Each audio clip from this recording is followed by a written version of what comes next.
যে রাজনীতির সাথে ইসলাম নয় সেটা রাজনীতি তো নয়, সেটা হাবিজাবি ছাতানাতা। সেটা মানুষকে মুক্তি দেয় না, সেটা মানুষের উপর অত্যাচার নির্যাতন চালিয়ে ফ্যাসিস্টদের একটা সরকার তৈরি করে।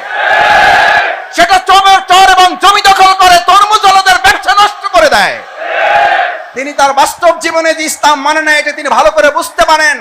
ওই ভয়ের জায়গা থেকে সে আবেগে বলে যায় একজন ভালো হুজুর দিয়ে এমন জানাজা পড়াবা যেন আমার জান্নাত নিশ্চিত হয়ে যায়। অথচ এই হুজুরকেই তার রাজনৈতিক জীবনে মঞ্চে বসে গালির পর গালি দিয়ে আলেমদেরকে বেইজ্জত করে ছেড়েছে। আপনাকে বুঝতে হবে আমার ভাইয়েরা, শফিকুল ইসলাম মাসুদ এখানে শুধু একটা বক্তৃতা করার জন্য আসে নাই। শফিকুল ইসলাম মাসুদ শুধু আপনাদের কাছে একটা ভোট চাওয়ার জন্য আসে নাই। শফিকুল ইসলাম মাসুদ এবং আমরা এখানে একত্রিত হয়েছি একটা সুদূর প্রসারী লম্বা সফলতা অর্জন করার জন্য। আজকে এখানে যেমন একত্রিত হয়েছি, আল্লাহ যেন দয়া করে দুনিয়ার কল্যাণ সাধন করে জান্নাতেও যেন আমরা একত্রিত হতে পারি, তার জন্য আমরা এখানে একত্রিত হয়েছি। আমি আজকে এখানে এই কথা বলার জন্য আসছি, নির্বাচনে ভোট দেওয়ার জন্য, ভোট চাওয়ার জন্য নয়। ভোট আপনি আপনার বিবেকের কাছে ছেড়ে দেবেন, বিবেক যাকে বলবে তার কাছে দিবেন।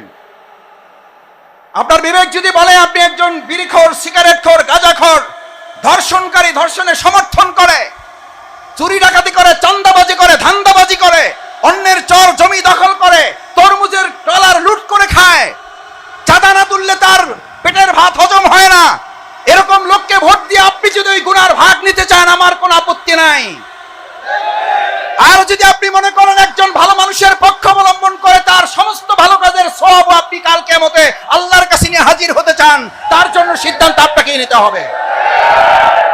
যারা গালি দেওয়া রাজনীতি করে তারা সালামে অভ্যস্ত নয়, তারা সালামের পরিবর্তে চা কম দেয়। কি কম? চা কম। এই চা কম পার্টি আছে না নাই? আমরা তাদের জন্য দোয়া করি আল্লাহ তাদেরকে প্রকৃত সালামের অনুসারী বানায় দেন।